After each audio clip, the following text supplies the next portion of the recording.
A galactic council betrayed humanity. We declared war immediately. The massive doors of the Galactic Council chamber slid open with a soft hiss. Ambassador James Parker swallowed hard as he stepped forward, the first human to enter this hallowed space. The chamber stretched upward for what seemed like miles, a vast dome dotted with lights that mimicked the stars of the Milky Way. Circular platforms floated at various heights, each holding representatives from different worlds across the galaxy. James felt small, insignificant. Earth had only achieved faster-than-light travel 15 years ago. Now, here he stood before the representatives of over 3,000 worlds, some with histories spanning millions of years.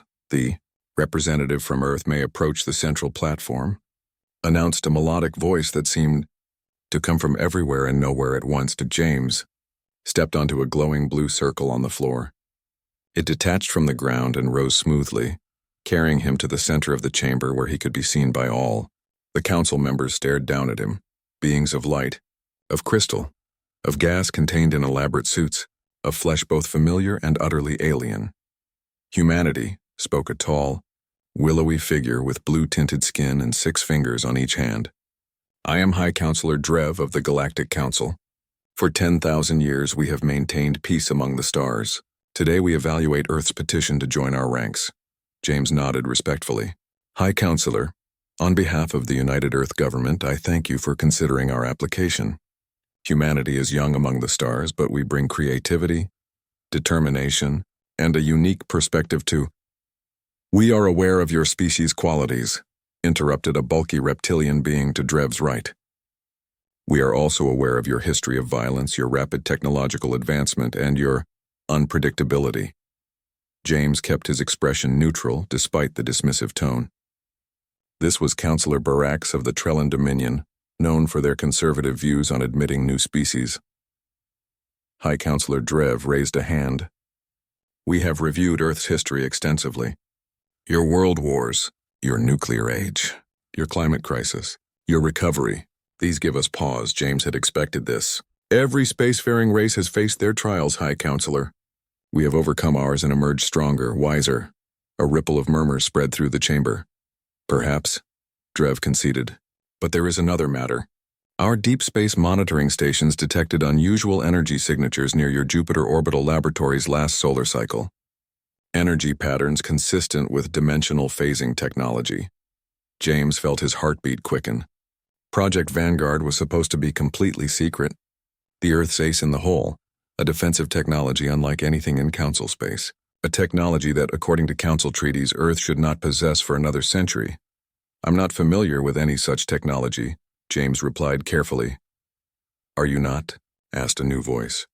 From the shadows stepped a being James recognized from his briefings, Director Lorne of Council Intelligence. The gray-skinned humanoid's 4 eyes blinked independently as he approached. Our probes recorded these energy signatures clearly. Dimensional phasing is restricted technology, Ambassador. Technology your world should not have for generations. James's earpiece buzzed softly. A direct link to Earth Command. He tapped it once. Sensors detect Council ships moving into position around Sol system. Came the urgent whisper of General Diana Hayes. Multiple vessels. Combat formation. James maintained his composure with effort.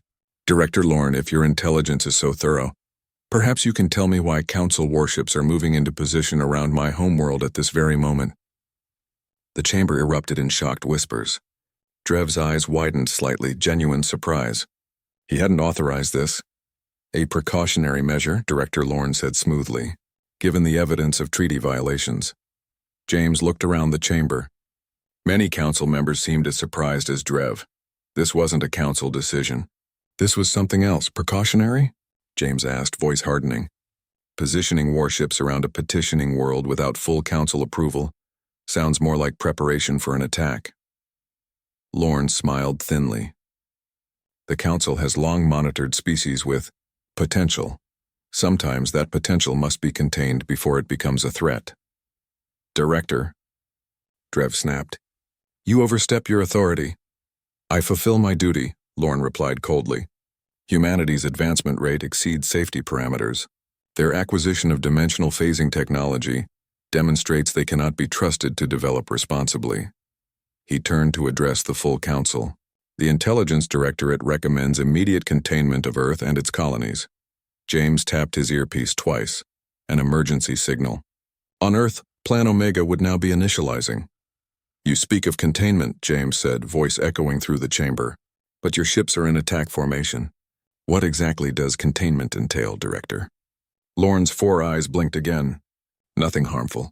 Simply a temporary technological suppression field. Your world will be placed under protective oversight until the Council deems humanity ready for full interstellar participation, perhaps in a century or two. More murmurs filled the chamber. Some voices sounded supportive, others outraged. James's earpiece buzzed again. Vanguard activated, came General Hayes's voice. Ready on your command. James straightened his shoulders and addressed the full council. Distinguished representatives, I came here today in peace, seeking partnership. Instead, I find a plot to subjugate my world without due process, led by your intelligence director who has deployed military assets without full council authorization. He turned to face Lorne directly. Earth rejects your containment. We withdraw our petition for membership. Then, raising his voice to be heard over the growing commotion, he added, and we formally declare war against any force that threatens our sovereignty. The chamber exploded into chaos. High Counselor Drev shouted for order while Lorne stared at James with cold fury. You have no idea what you're doing, Lorne hissed. Your primitive world cannot stand against council forces. James smiled thinly and tapped his earpiece 3 times. Director Lorne, humanity has never been primitive. Just cautious. Across the Sol system, 15 council warships suddenly found themselves engulfed in shimmering fields of energy. One by one they vanished from normal space, not destroyed, but phased into a pocket dimension where they would remain safely contained until Earth chose to release them. On view screens throughout the council chamber, the images of the disappearing ships caused a stunned silence to fall. As you can see, James said into the quiet, we mastered dimensional phasing technology quite thoroughly. Those ships and their crews are unharmed, merely contained. A demonstration of both our capabilities and our restraint. He looked directly at Lorne. Unlike you, we do not come to murder worlds. Admiral Elena Reyes stood on the bridge of the EDF Sentinel, Earth's first true warship, hidden in the shadow of Saturn. Around her, officers monitored the sudden disappearance of Council vessels with grim satisfaction. All Council ships successfully phased, Admiral, reported her tactical officer. No casualties on either side, Elena nodded. Keep phase shield generators at full power. If they send reinforcements, I want them contained, not destroyed. Her communications officer turned from his station. Admiral, we're receiving reports from our agents throughout Council space. The chamber proceedings were broadcast across all major networks. Dozens of worlds are calling for Director Lorne's removal. And Ambassador Parker, safely away from the Council station. His shuttle engaged its phase drive once clear. Elena allowed herself a small smile. Phase technology had been humanity's secret advantage. The ability to shift matter into parallel dimensions, making it invisible and untouchable to conventional forces. The Council had never suspected that Earth had discovered it during their first experiments with FTL travel. Send word to all Earth colonies and outposts, she ordered. Implement Defensive Protocol Theta, and contact our allies among the outer worlds. Her executive officer looked up in surprise. We have allies, Admiral? Earth isn't the first world Director Lorne has targeted, Elena replied grimly. Just the first to fight back successfully. In the depths of Council Intelligence Headquarters, Director Lorne faced a wall of angry faces on his communication screen. Council members demanded explanations, threatened investigations, called for his immediate removal. He ignored them all, focusing instead on the data scrolling across his private terminal. Earth's phase technology was decades beyond what should have been possible. Their defensive preparations too thorough, someone had warned them. Director, the Council demands your presence, shouted one of his aides from the doorway. Lorne waved him away. Tell them I'll be there shortly. When the aide left, Lorne activated a secure channel. A shadowy figure appeared on his screen. The humans were prepared, Lorne stated flatly. Your information was flawed. The figure's voice came through distorted. Not flawed, incomplete. The humans are more resourceful than we anticipated. This changes nothing. The harvest must proceed. They just captured 15 of our warships. This changes everything. The humans believe they're fighting for independence. Let them believe it. Meanwhile, continue with the primary objective. Lorne's four eyes narrowed. The genetic extraction program? Yes. Human adaptability makes them perfect templates. Their DNA. Galactic Council. Betrayed humanity. We declared war immediately. The underground command center beneath Geneva buzzed with activity. Large holographic displays showed the positions of Earth forces throughout the solar system and beyond. In the center of it all stood General Diana Hayes, her silver-streaked hair pulled back in a tight bun, her eyes fixed on the main strategic display. Status report on Project Prometheus, she demanded. A young officer stepped forward. All sleeper agents activated, General. We have eyes and ears in 27 key council facilities. Diana nodded. This was the moment Earth had prepared for since their first contact with alien life. Not the public first contact, the handshakes and treaties and cultural exchanges, but the real first contact 50 years earlier, when a damaged council scout ship crashed in the Siberian wilderness. The ship's logs had revealed the council's true nature long before they officially discovered Earth. And our counterintelligence measures? Diana asked. In place, General. As far as the council knows, Earth has only 5 colonies. Our other 17 settlements remain hidden with phase shield technology. The doors slid open and Ambassador James Parker strode in. Though he looked exhausted, his eyes burned with determination. They've started, he announced without preamble. The Council's official statement claims Earth was developing illegal weapons and posed a threat to galactic stability. They're painting themselves as the reasonable party. Diana snorted. Of course they are. What about Lorne? Officially censured but still in power. The Council is divided. Many representatives believe his actions were extreme, but others support the containment policy. James sighed. And now they're calling for a full-scale invasion to neutralize the human threat. Diana turned to her communications officer. Get me Admiral Reyes. The main screen flickered, revealing Elena Reyes on the bridge of the EDF Sentinel. General, Elena greeted. I assume you've heard the news. I have. What's your assessment? The Council is mobilizing its main battle fleet. Our intelligence suggests they'll target Mars Colony first. It's our most visible outpost. They don't know about our phase shields there? Diana considered this. Let them come. When they find they can't break through the shields, they'll commit more forces. That's when we implement Operation Ghost. Elena's eyebrow raised. Are we ready for that scale of evacuation? We have to be, Diana replied. Marcus Vega's intelligence confirms our worst fears. The Council, or at least elements within it, have been harvesting genetic material from species they contain for centuries. We're just the latest on their list. Marcus Vega crept through the dimly lit corridors of the Galactic Archives. As a junior analyst, he had limited access, but the credentials he'd stolen from his supervisor would get him into the restricted sections. The hard part would be avoiding the security drones that patrolled regularly.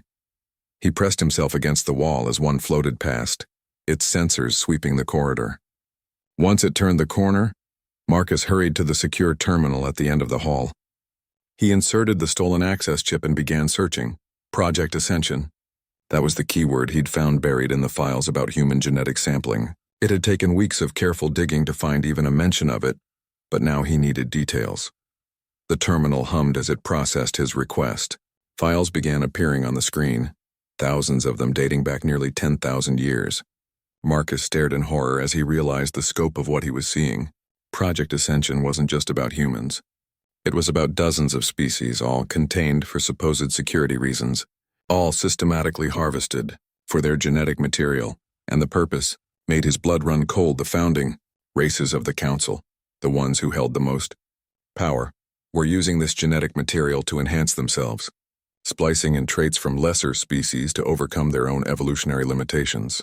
They were stealing the biological advantages of every new race they encountered, incorporating them into their own genome. Find anything interesting?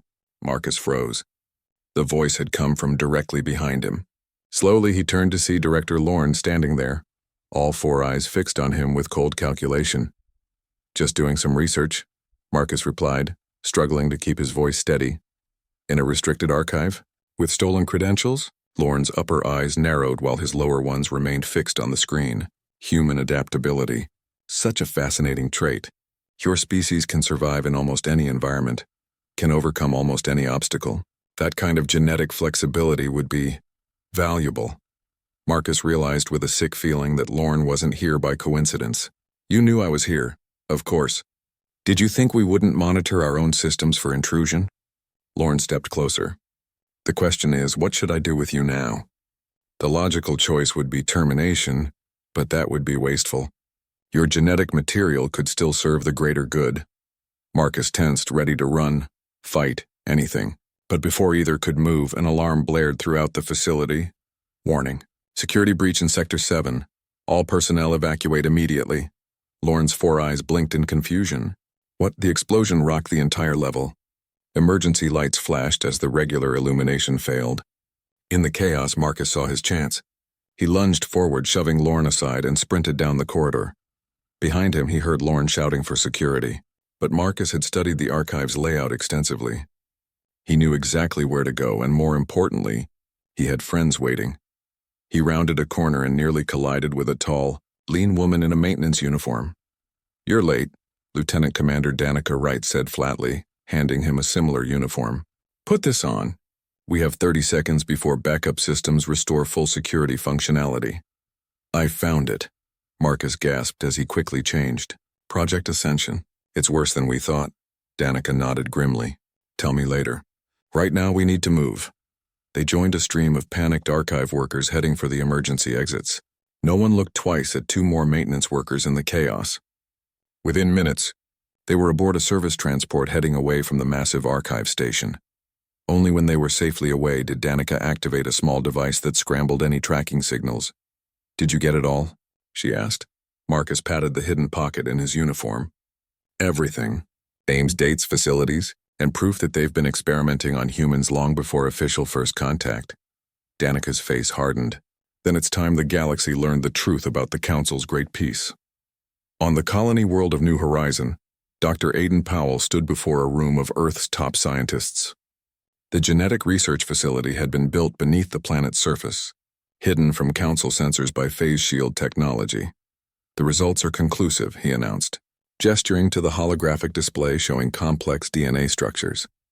"The genetic samples obtained from Council representatives show unmistakable signs of artificial enhancement, using humanoid DNA sequences." The room erupted in murmurs. "Not just human DNA," Aidan continued when the noise subsided.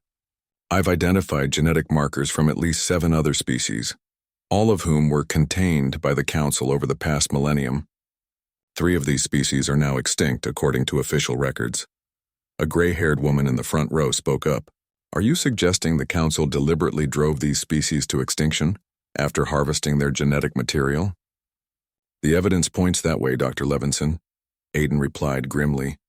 "The Council, or at least its founding members, have been using other species to enhance themselves, taking the biological advantages of each while eliminating the competition. And humanity? What traits are they after from us?" Aidan changed the display to show human DNA highlighted in specific regions. "Our adaptability, our immune system resilience, our neuroplasticity, traits that would be immensely valuable to species that have reached evolutionary dead ends." Dr. Levinson shook her head. "This changes our entire approach to the conflict. It's not just about sovereignty anymore. It's about survival." "Exactly," Aidan agreed. "And there's more. The genetic tampering I've detected in Council species is becoming unstable. They need fresh genetic material, our genetic material, to stabilize their enhancements. That explains the urgency of their containment efforts." The room fell silent as the implications sank in. The war wasn't just about politics or territory. It was existential, for both sides.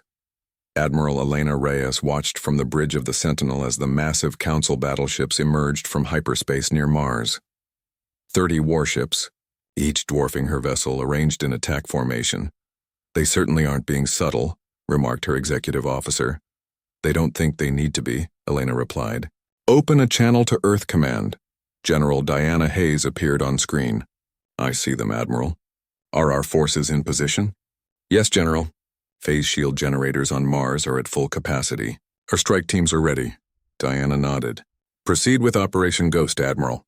And may luck be with you." The communication ended. Elena turned to her crew. Begin evacuation sequence for Mars colony. Elena nod. Galactic Council. Betrayed humanity. We declared war immediately. The vast Council warship, Inevitable Justice, drifted silently through the debris field that had once been its sister ship, the Righteous Fury. Commander Traz moved slowly along the observation deck, his forearms clasped behind his back, his scaled skin reflecting the emergency lighting. "How many survived?"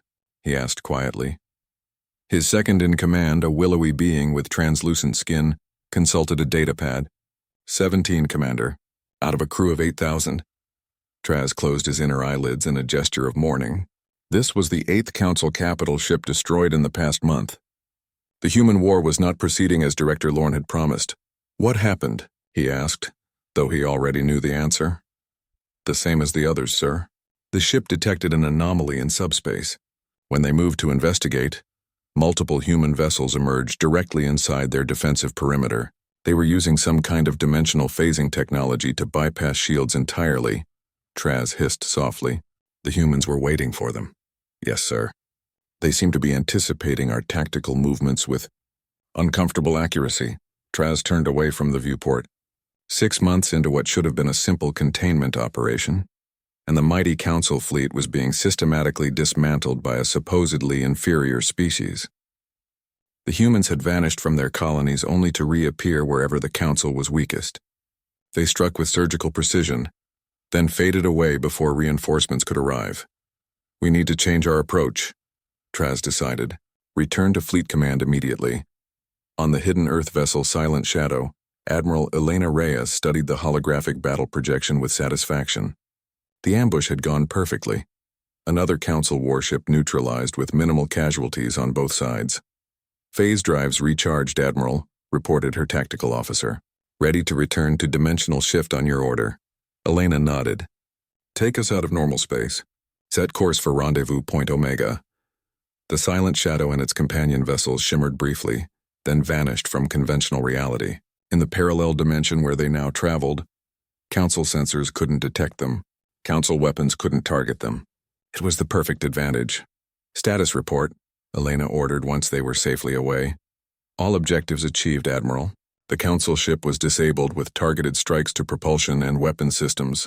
Minimal enemy casualties as per your orders. And our losses? 2 fighters damaged." "No casualties." Elena allowed herself a small smile. The phase technology that Earth had discovered by accident 20 years ago had proven to be their salvation. The Council had never imagined that humans would master dimensional manipulation so quickly, a technology that, according to the Council's own development timelines, should have been centuries beyond their reach. "Message from Earth Command." "Admiral," announced her communications officer. "General Hayes requests your presence for a strategy session." "They've received new intelligence," Elena raised an eyebrow. "Set course for Earth immediately." In the secure underground command center beneath Geneva, James Parker studied the faces around the conference table.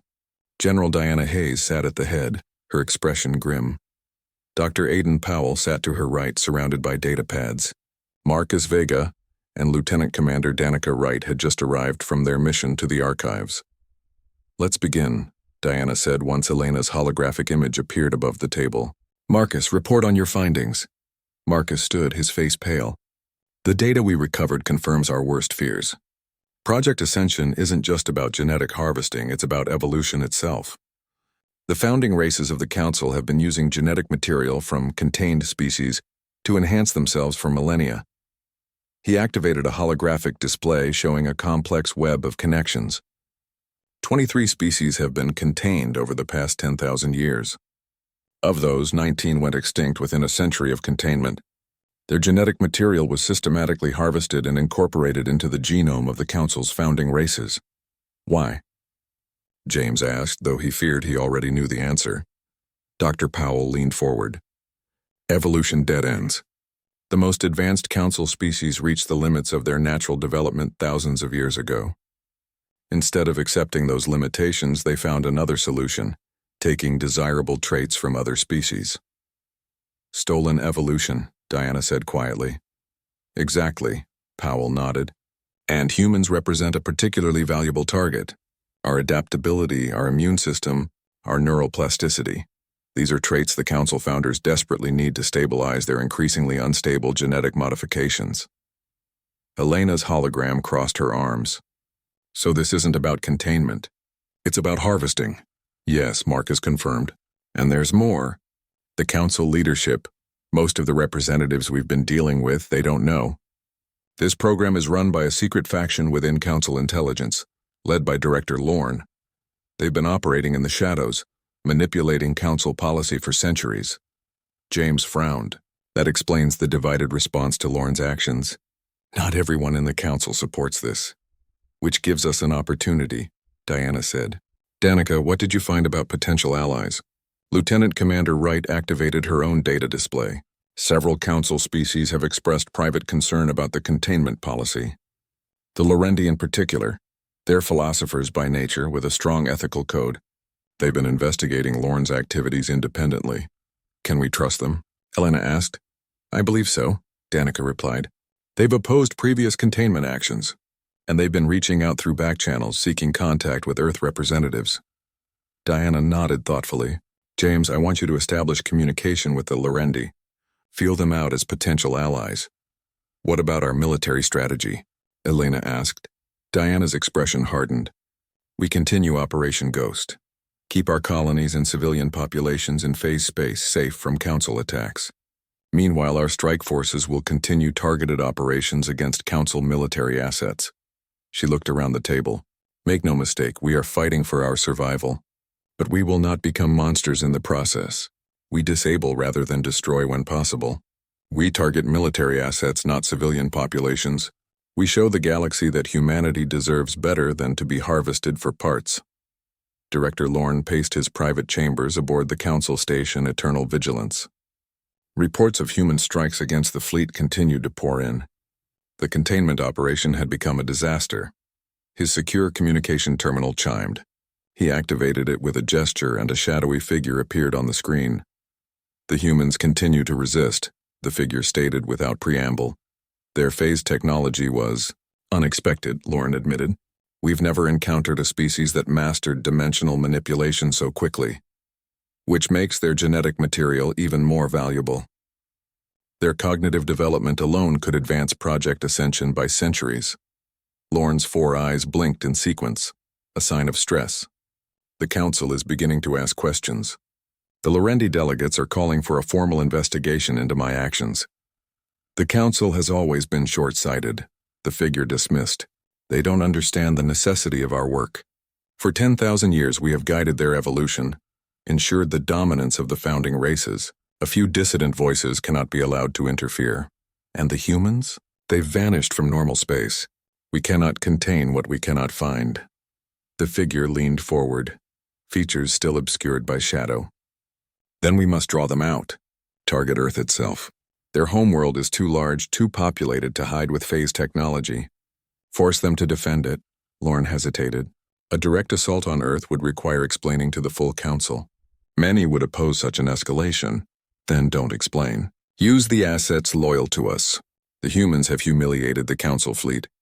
Many commanders would welcome the chance for revenge, official authorization or not. And if we succeed? If we capture Earth? Then we begin the harvest, the figure said coldly, starting with their leadership. James Parker's diplomatic shuttle approached the neutral space station where the Lorendi had agreed to meet. The station, a commercial hub in a system unclaimed by major powers, bustled with activity from dozens of species. We've been cleared for docking, reported the pilot. The Lorendi delegation is already aboard, James nodded. This meeting represented humanity's first attempt to find allies among the Council races. If successful, it could change the course of the war. The Lorendi representative waiting in the private meeting room was tall and slender, with pearlescent skin and large, thoughtful eyes. 4 long fingers on each hand were tipped with bioluminescent points that pulsed gently.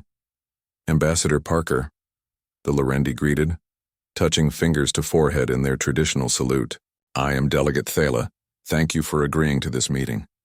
James returned the gesture as he'd been taught. The thanks is mine, Delegate. Few within the Council have been willing to hear humanity's side. Thala gestured to a seating area where cushions were arranged around a low table. Not all council members support Director Lorne's actions. The Lorendi have long questioned the containment policy. Too many species have disappeared after being contained for their own good. J. Galactic Council betrayed humanity. We declared war immediately. The vast assembly hall aboard the Earth vessel New Horizon hummed with activity. Representatives from 17 species, all either victims of council containment policies or sympathizers to the human cause, gathered around a circular table. Earth's military and diplomatic leaders sat interspersed among them, creating a powerful visual statement. This was an alliance of equals. James Parker stood at the podium, surveying the gathering with a mixture of hope and caution. 1 year into the war with the Council, humanity had gone from fighting for survival to leading a coalition of the betrayed. Distinguished representatives, he began, thank you for your courage in coming here today. Each of you risks much by allying with Earth against the Council. A reptilian delegate with iridescent scales raised a clawed hand. The Krell risked extinction by remaining silent. Your evidence of Project Ascension confirms what we long suspected. The Council founders have been harvesting genetic material from contained species for millennia. The Lorendi stand with you as well, added Delegate Thala, who had become Earth's strongest ally since being rescued 3 months prior. We have shared your evidence with trustworthy members of our government. Support for the Council founders is crumbling among the younger races. James nodded gratefully. Today we formalize our alliance. The coalition of free species will stand against not just Council aggression, but the lies and exploitation that have defined their rule. He activated a holographic display showing strategic positions throughout Council space. Thanks to your combined intelligence, we have identified 23 facilities involved in Project Ascension. These are the places where genetic material is processed and incorporated into the Founders' enhancement programs. General Diana Hayes stepped forward. Our strategy is twofold. First, a coordinated strike against these facilities to end the harvesting program permanently. Second, a public broadcast of the evidence across all Council communication channels. The Founders have operated in secrecy for too long. It's time the galaxy learned the truth. An avian delegate with brilliant blue feathers fluttered her wings anxiously. The Council fleet still outnumbers our combined forces significantly. Even with Earth's phase technology, a direct confrontation would be costly. Admiral Elena Reyes, attending via holographic projection from her flagship, addressed this concern. We don't intend a conventional battle. Phase technology allows us to strike precisely where they're weakest. Our goal isn't to destroy the Council, but to expose the corruption at its heart and end the threat to all our species. The representatives murmured among themselves, discussing the plan. Finally, the Krell representative rose to his full impressive height. The Krell people vote to join this coalition. We will provide ships, soldiers, and intelligence. One by one, the other representatives voiced their support. With each commitment, the holographic display updated, showing the growing strength of their combined forces. James felt a surge of pride. What had begun as Earth's desperate fight for survival had evolved into something more significant, a movement to reform the corrupt heart of galactic governance. Then, it's decided, he announced when all had spoken. Operation Truth begins in 3 standard days. May fortune favor our cause.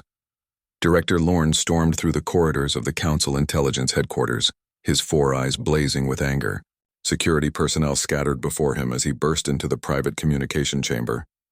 The shadowy figure was already waiting on the screen, as always obscured from full view. We have a serious problem, Lorne began without preamble. The humans have formed a coalition with several Council races. The Lorendi, the Krell, even the Vosians have pledged support. This was unexpected, the figure admitted. Our assessment was that the other races would be too afraid of Council retribution.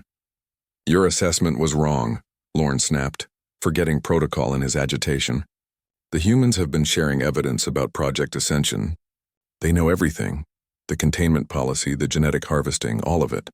The figure was silent for a long moment. How did they acquire this information? Does it matter? The damage is done. Several Council members are already calling for a full investigation into intelligence operations. If they discover the extent of our activities, they will not. The figure cut in sharply. We have contingency plans for this exact scenario. Activate Protocol Omega. Lauren's inner eyelids blinked rapidly in shock. Protocol Omega? But that would mean the elimination of all compromised assets. The evidence must be destroyed along with anyone who has seen it. We're talking about council races, founder races among them. The political fallout would be catastrophic. The figure leaned forward, features still obscured but voice hardening. The alternative is the complete exposure of Project Ascension and the end of everything we've worked for over 10 millennia. The founder's genetic enhancements require regular stabilization from new genetic material. Without it, cellular degradation will accelerate. Within a generation, the founding races would begin to die out. Lorne's shoulders slumped as he recognized the truth of this. The founders had modified themselves so extensively that they had become dependent on the harvesting program. They were addicts who would die without their genetic fix. Very well, he conceded. I'll activate Protocol Omega, but this coalition the humans have formed, they're scattered throughout council space. Eliminating them all simultaneously would require resources beyond even my department's reach. Then we target their leadership first. The human homeworld, Lorne frowned. Earth is heavily defended with their phase technology, which is why we will deploy the Sundering, the figure stated coldly. Even Lorne, hardened by centuries of morally questionable actions, felt a chill at those words. The Sundering is untested. Its effects on dimensional space could be catastrophic, unpredictable, precisely why the humans will have no defense against it. Their phase technology depends on stable dimensional boundaries. The Sundering will collapse those boundaries, forcing everything in the target area back into normal space. And if it works as designed, Lorne continued reluctantly, their phase shields will fail. Their hidden ships will be exposed. Their evacuated colonies will reappear, leaving them vulnerable to conventional attack. The figure finished. Prepare the device. Earth will be our demonstration of what happens to those who defy the natural order of council rule. Dr. Aidan Powell stared at the genetic sample under his microscope with growing horror. The tissue, taken from a captured council founder during a recent operation, showed signs of catastrophic cellular degradation. General Hayes needs to see this immediately, he told his assistant. Within the hour, he stood before Earth's Leadership Council, explaining his findings. The founder's genetic modifications are failing, he stated bluntly. Their cellular structure shows accelerated deterioration patterns consistent with genetic incompatibility. In simple terms, Doctor? Diana asked. Their bodies are rejecting the foreign genetic material they've incorporated. The more they enhance themselves with traits from other species, the more unstable their genome becomes. They need regular infusions of fresh genetic material to stabilize the process. James frowned, which explains the urgency of their containment policy. They're not just collecting useful traits anymore, they're desperately trying to survive. Exactly, Aidan confirmed, and humanity represents their best hope for a long-term solution. Our adaptability, our genetic flexibility. These traits could potentially solve their instability issues permanently. Diana's expression darkened. So they're not just harvesting us for improvements, they need us to survive. Yes. And based on the degradation rates I'm seeing, they're running out of time.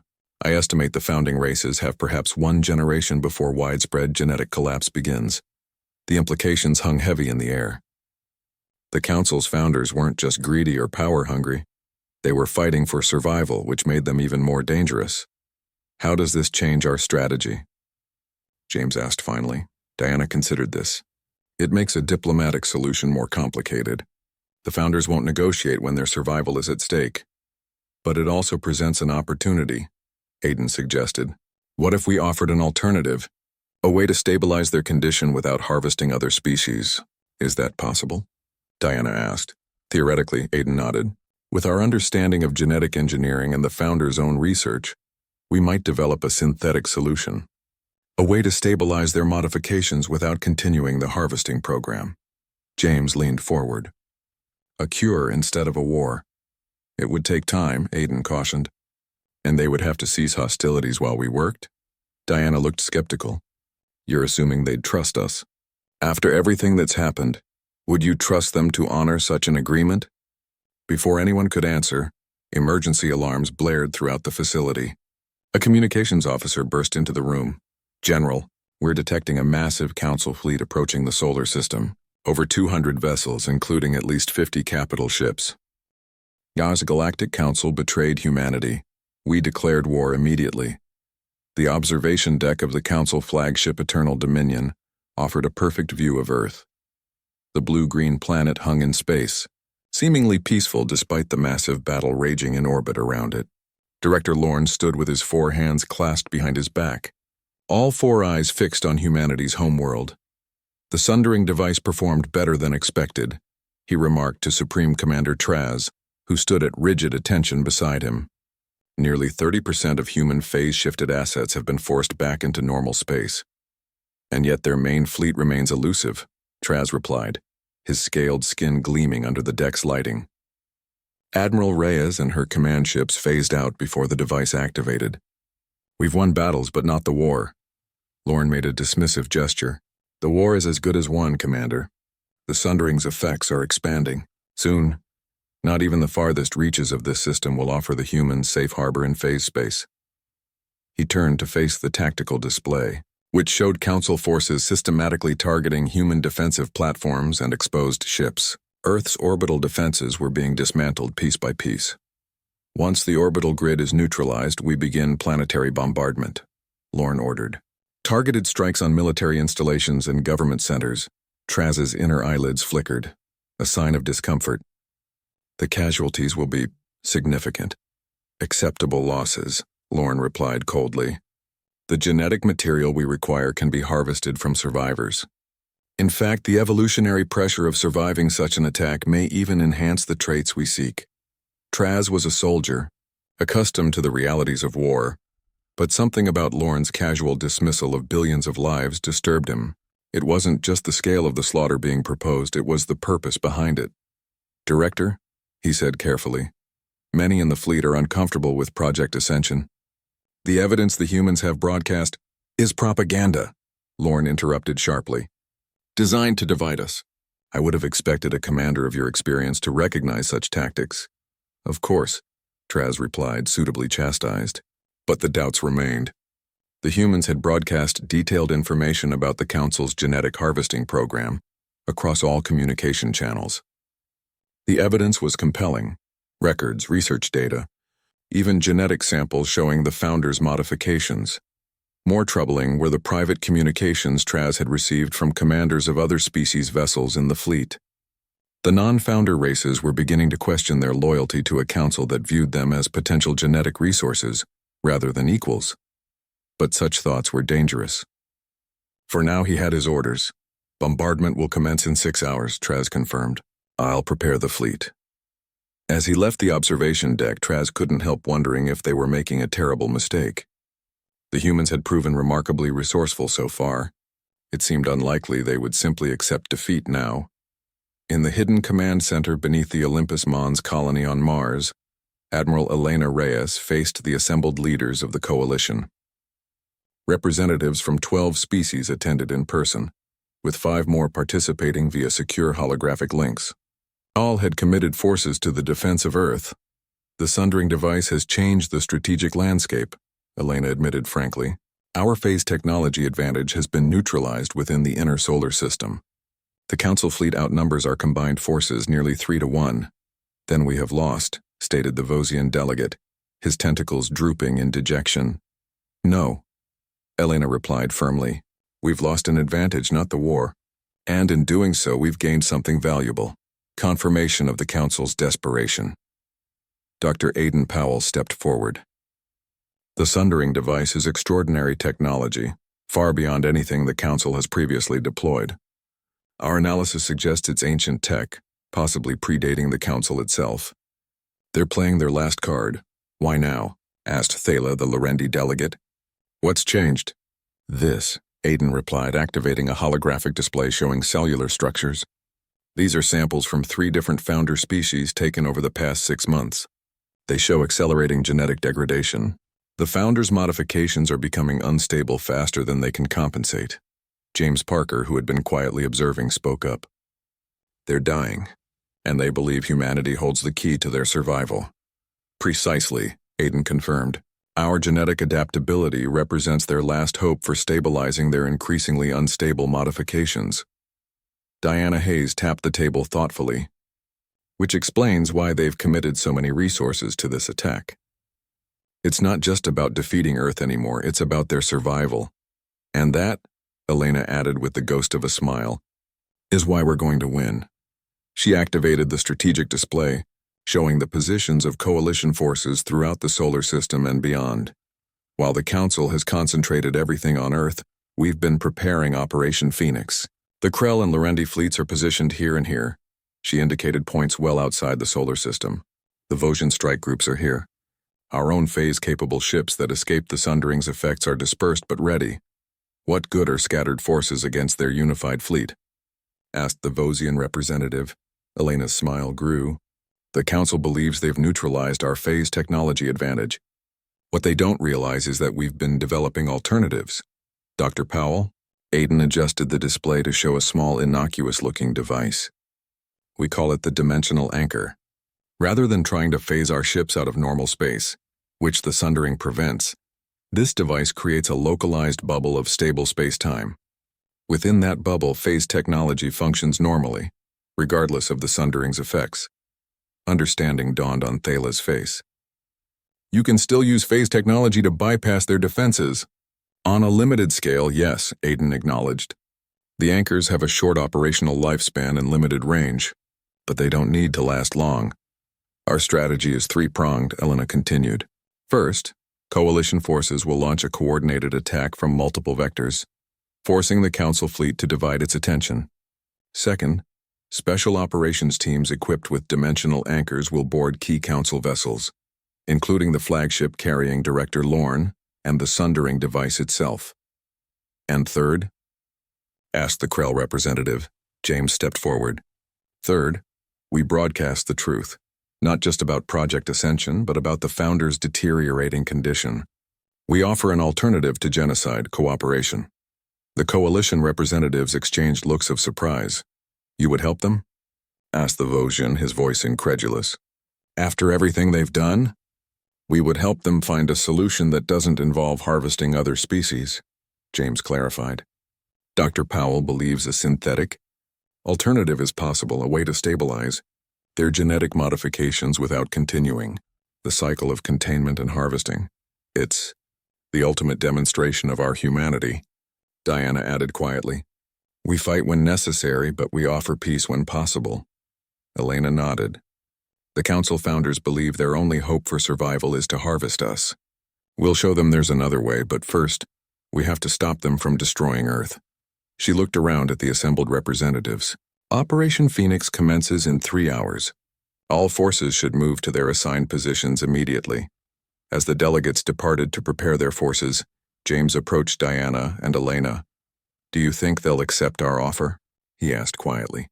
After everything that's happened? Diana's expression was grim. Some will, some won't. The founders have been harvesting other species for millennia. That kind of thinking doesn't change overnight. But it only takes a few to start a revolution, Elena pointed out. And based on the communications we've intercepted, many Council races are already questioning the founders' leadership. James nodded thoughtfully. Then let's give them something worth fighting for. A future where evolution isn't stolen but shared. Lieutenant Commander Danica Wright checked her phase suit one last time. The specialized armor incorporated a dimensional anchor, allowing her and her strike team to phase briefly despite the Sundering's effects. It was experimental technology with a limited operational window. They would have exactly 7 minutes of phase capability once activated. Around her, 5 other soldiers made similar preparations. All volunteers, all aware of the mission's importance and its dangers. Remember, Danica briefed them, our objective is the Sundering device itself. Intelligence suggests it's located in the central chamber of the Council flagship. We phase in, neutralize the guards, plant the charges, and phase out. 7 minutes total. What if the anchor fails? Asked one of her team. Then we do it the old-fashioned way, Danica replied grimly, checking her conventional weapons. But the mission remains the same. That device has to be destroyed before they start planetary bombardment. The pilot of their stealth shuttle, hidden in the shadow of a destroyed Earth defense platform, signaled,